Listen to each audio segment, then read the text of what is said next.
Hello friends, welcome to Indoon academy. आपण जी नगर परिषद महानगरपालिकेमध्ये जी सॅनिटरी इन्स्पेक्टरची एक्झाम होते त्याचा जो टेक्निकल सिलेबस आहे तो आपण आजच्या व्हिडिओमध्ये पाहतोय.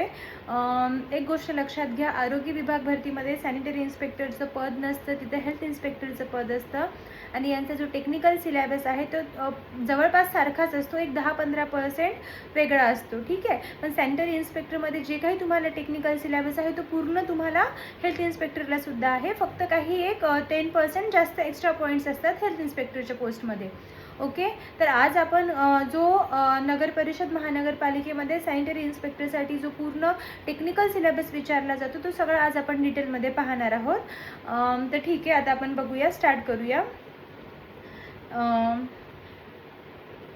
येस, त्याआधी आपण बघू की जी स्ट्रक्चर आहे टेस्टचं, जी आता संभाजीनगर महानगरपालिकेची जे पेपर होणार आहे त्याचा जो स्ट्रक्चर आहे टेस्टचा तो आपण आधी बघूया. यामध्ये तुम्हाला दिसतंय की तुमचे इथं जे सब्जेक्ट आहेत मराठी, इंग्लिश, जनरल आणि इंटेलिजन्स टेस्ट, हे सगळे जे आहेत ना हे तुमचे नॉन टेक्निकल आहेत. ओके, आणि यामध्ये तुम्हाला इच सब्जेक्टमध्ये 15 क्वेश्चन विचारले जातात, 30 मार्क्ससाठी आहेत ते. आणि जे सब्जेक्ट नॉलेज आहे ते तुमचं 40 मार्क्स असणार आहे आणि 80 क्वेश्चन असणार आहेत यामध्ये. ओके, आता वरी जे नॉन टेक्निकल सब्जेक्ट दिलेले आहेत ते सगळे इंग्लिश मराठीमध्ये आहे, पण जे सब्जेक्ट रिलेटेड असणार आहेत ना, म्हणजे टेक्निकल क्वेश्चन जे असतील ते फक्त इंग्लिशमध्ये असणार आहेत. आले लक्षात? आणि जे टोटल नंबर क्वेश्चन आहेत ते आहेत 100 आणि मार्क्स आहेत 200. ओके, हे जे आहे हे तुमचं ज्युनियर इंजिनियर, परत सिव्हिल इंजिनियर आणि sanitary inspector, livestock supervisor, garden assistant, परत ॲग्रिकल्चर असिस्टंट, ट्रेसर आणि कॅशियर या सगळ्यांसाठी हा पेपर पॅटर्न असणार आहे. आणि जो फायर ऑफिसर, ड्रायव्हर, ऑपरेटर आणि फायरमॅन आहे त्यांचं 50 क्वेश्चन्स असतात 100 मार्क्ससाठी. ओके, आणि हे मराठी इंग्लिशमध्ये असतं. आलं लक्षात? आता आपण काय करूया, आपला टेक्निकल सिलेबस डिस्कस करून घेऊया. त्याआधी महत्त्वाची बातमी की आपली सॅनिटरी इन्स्पेक्टरची बॅच सुरू झाली आहे, ज्यामध्ये आपण टेक्निकल, नॉन टेक्निकल हे दोन्ही कवर करून घेतो आहे. यामध्ये आपल्या लाईव्ह लेक्चर्स असतील, रेकॉर्डेड लेक्चर्स असतील, परत तुमचे MCQ सॉल्व करून घेतले जातील, वीकली तुमची टेस्ट असणार आहे, नोट्स भेटणार आहेत तुम्हाला. ओके, तर सध्या ऑफर चालू आहे, 999मध्ये तुम्हाला टेक्निकल बॅच भेटते आहे. तर हा चान्स मिस करू नका आणि लवकर या नंबरवरती कॉल करून तुमची सीट एनरोल करून घ्या. आणि दुसरी गोष्ट म्हणजे आपले नोट्ससुद्धा अवेलेबल आहेत मराठी, इंग्लिश दोन्ही लँग्वेजमध्ये. जर तुम्हाला थेरी नोट्स हवे असतील किंवा तुम्हाला टेस्ट सिरीज हवी असेल तर दोन्ही तुम्हाला भेटून जाईल. तुम्हाला या दिलेल्या नंबरवरती कॉल करून ऑर्डर करून घ्यावं लागेल. ओके, ठीक आहे. आता टेक्निकल सिलेबस बघूया की नेमका काय आहे. आता फर्स्ट जो टॉपिक आहे तो आहे public health. Okay, public health म्हणजे पब्लिक हेल्थमध्ये नेमकं काय काय विचारलं जाऊ शकतं. स्ट्रक्चर ऑफ पब्लिक हेल्थ, ठीक आहे, सार्वजनिक आरोग्य व्यवस्थेची रचना कशी आहे, पब्लिक हेल्थची सिस्टीम कसं काम करते हे सगळं विचारलं जातं. ओके, आता जो सेकंड टॉपिक असणार आहे तो असेल responsibilities of a health department in urban local bodies. आता जे हेल्थ डिपार्टमेंट आहे, ओके, म्हणजे आरोग्य विभाग जो आहे त्यामध्ये एक हेल्थ डिपार्टमेंटची जबाबदारी काय असते, रिस्पॉन्सिबिलिटी काय असते हे पाहणार आपण. कशामध्ये? पब्लिक हेल्थमध्ये. ओके, थर्ड जो पॉईंट असेल तो असेल science of communicable and non communicable disease. आता जे संसर्गजन्य किंवा असंसर्गजन्य जे रोग आहेत त्यांचं सायन्स कसं असतं, म्हणजे ते कसे स्प्रेड होतात, त्यांची ट्रीटमेंट कशी घेतली जाते, त्यांना अवॉइड कसं केलं पाहिजे, हे सगळं पाहणार. कशामध्ये? सायन्स अँड कम्युनिकेबल डिसीजमध्ये, science of communicable and non communicable डिसीजमध्ये. ओके, पुढे आहे transmission and control of disease. आता यामध्ये काय असणार आहे की जे साथीचे रोग आहेत ते कसे पसरतात, ओके, त्यांचे ट्रान्समिशन कसं होतं आणि त्यावरती आपण कंट्रोल कसं केलं पाहिजे हे सगळं तुमचं कशामध्ये येतं? ट्रान्समिशन अँड कंट्रोल ऑफ डिसीजेसमध्ये येतं. ओके, पुढे जो आहे तो आहे स्प्रेड अँड कंट्रोल ऑफ इपिडेमिक्स. यामध्ये काय येतं? जे काही साथीचे रोग आहेत त्यांचा प्रसार आणि त्यावर नियंत्रण कसं केलं पाहिजे हे आहे. ओके, पुढे बघूया आता public awareness, behavioural science and health education. यामध्ये जनजागृती, वर्तनशास्त्र आणि आरोग्य शिक्षण याबद्दल माहिती दिलेली आहे. आणि नंतर असणार आहे तुमचा maternal and child welfare. Okay, मातृ आणि बाल कल्याण. हा पण टॉपिक खूप महत्त्वाचा आहे, यावरती बरेच MCQ विचारले गेलेले आहेत, तर हा पण आपण कव्हर करून घेणार आहोत. पुढे आहे nutrition and vaccination. Nutrition and vaccination म्हणजे काय येणार आहे की एका एज ग्रुपला किती अन्न खायला हवं, ठीक आहे, आणि जर ते अन्न त्यांना त्या प्रमाणामध्ये भेटलं नाही तर काय होऊ शकतं, ठीक आहे, आणि वॅक्सिनेशन कुठली कुठली देणं गरजेचं आहे, हे सगळं बघणार आपण न्यूट्रिशन अँड वॅक्सिनेशनमध्ये. नंतरचा जो टॉपिक आहे तो आहे personal hygiene and first aid. यामध्ये काय असेल, पर्सनल हायजीन म्हणजे वैयक्तिक स्वच्छता जे काही आहे ते, आणि प्रथम उपचार फर्स्ट एड, ठीक आहे, डॉक्टर येण्याआधी जो काही आपण प्रथम उपचार करू शकतो तो कसा करायला हवा, त्याची पद्धत काय असते, हे सगळं आपण फर्स्ट एडमध्ये पाहणार. पुढे जो आहे तो आहे पॉप्युलेशन अँड डेमोग्राफिक सायन्स. यामध्ये असणारे लोकसंख्या आणि जनसांख्यिकी शास्त्र. ओके, पुढे बघूया.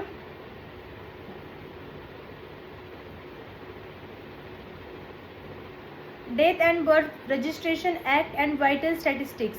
जन्म आणि मृत्यूचे जे नोंदणी आहे, अधिनियम व महत्त्वपूर्ण सांख्यिकी, ठीक आहे, या सगळ्यांच्या गोष्टी आपण यामध्ये पाहणार आहेत. बर्थ सर्टिफिकेट आणि डेथ सर्टिफिकेट काढायचं असतं, ते का गरजेचं आहे, त्याचं रजिस्ट्रेशनचा ॲक्ट कोणता आहे, हे सगळं पाहणार आपण. नॅशनल हेल्थ प्रोग्राम्स कोणकोणते आहेत, राष्ट्रीय आरोग्य कार्यक्रम, हे पाहणार आपण यामध्ये पब्लिक हेल्थमध्ये. हेल्थ स्टॅटिस्टिक्स इन्फॉर्मेशन, आरोग्याची सांख्यिकी माहिती, ठीक आहे, हे पण असणार आहे यामध्ये. नंतर असणार आहे health and sanitation provisions under Maharashtra municipal council, nagar panchayat and industrial township act 1965. यामध्ये येतं महाराष्ट्र नगर परिषद, नगरपंचायत व औद्योगिक नगर अधिनियम 1965 अंतर्गत आरोग्य आणि स्वच्छता विषयक तरतुदी ज्या काही आहेत त्या असणार आहेत यामध्ये. ओके, पुढे आहे इन्व्हायरमेंटल कन्झर्वेशन, पर्यावरणाचे संरक्षण आपण कसे करू शकतो हे पाहणार आपण. नंतर आहे handling and management of safety equipment for sanitation workers. जे काही स्वच्छता कर्मचारी आहेत त्यांच्या सुरक्षा उपकरणाची जी हाताळणी आणि व्यवस्थापन, हे असणार आहे या टॉपिकमध्ये. ओके, हे आहे तुमचं पब्लिक हेल्थचा सिलेबस. पुढे आहे तुमचं सॅनिटेशन मॅनेजमेंट. हा पण खूप इम्पॉर्टंट टॉपिक आहे, यावरती पण बरेच प्रश्न विचारले गेलेले आहेत. पहिलं जे आहे ते रिस्पॉन्सिबिलिटीज ऑफ सॅनिटरी इन्स्पेक्टर. एक स्वच्छता निरीक्षकाची जबाबदारी काय असायला हवी, हे असणार आहे यामध्ये, की तो काय काम करायला हवं, त्याने कुठे लक्ष द्यायला हवं, हे सगळं असणार. Solid waste management rules. आता जो घन कचरा आहे त्याचं व्यवस्थापन कसं केलं पाहिजे, त्याचे रूल्स काय आहेत, नियम्स काय आहेत, हे सगळं आपण या टॉपिकमध्ये कव्हर करणार. पुढे जो आहे तो आहे बायोमेडिकल वेस्ट मॅनेजमेंट. आता जे जैववैद्यकीय कचरा आहे त्यांचं व्यवस्थापन कसं करायला हवं हे पाहणार, ठीक आहे, जसं की ओला कचरा, कोरडा कचरा कसा वेगवेगळा केला पाहिजे, आणि त्यानंतर त्यांचं जे सोर्स आहे तिथंच ते ठरवलं जातं, राईट, हे सगळं आपण पाहणार यामध्ये. नंतर जो आहे टॉपिक तो आहे स्वच्छ भारत अभियान अँड स्वच्छ सर्वेक्षण, ठीक आहे, यामध्ये तुम्हाला स्वच्छ भारत कसं ठेवलं पाहिजे, याचं सर्वेक्षण कसं केलं पाहिजे हे असणार आहे. पुढे आहे सिटी सॅनिटेशन प्लॅन, म्हणजे शहर स्वच्छता जो आराखडा आहे ना तो कसा असायला हवा, हे आपण सगळं या टॉपिकमध्ये कव्हर करणार. पुढे आहे sewage management and types of toilets. यामध्ये आहे सांडपाणी जे आहे त्याचं व्यवस्थापन कसं केलं पाहिजे, शौचालयाचे प्रकार, हे सगळं पाहणार आपण. आले लक्षात? ओके, पुढे बघू आता.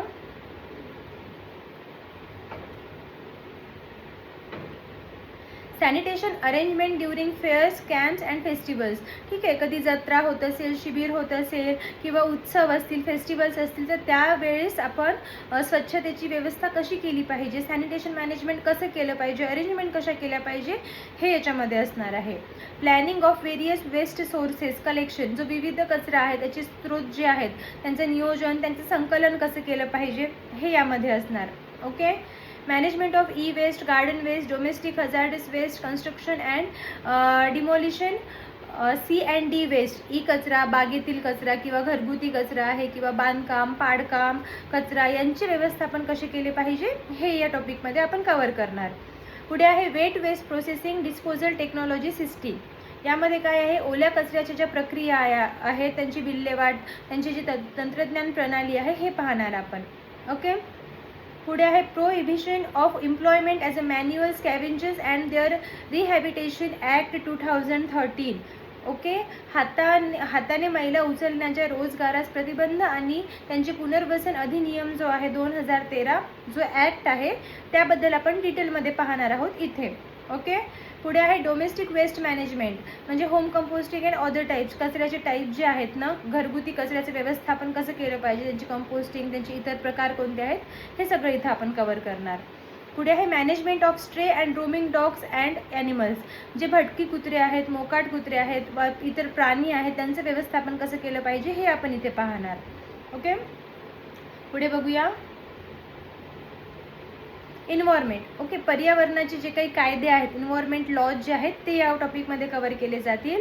स्टेट ऑफ इन्व्हायरमेंट रिपोर्ट, पर्यावरण स्थिती अहवाल किंवा role of Maharashtra, central pollution control board, ठीक आहे, ज्यामध्ये असणारे महाराष्ट्राचा आणि केंद्रीय प्रदूषण नियंत्रण मंडळाची भूमिका काय असते.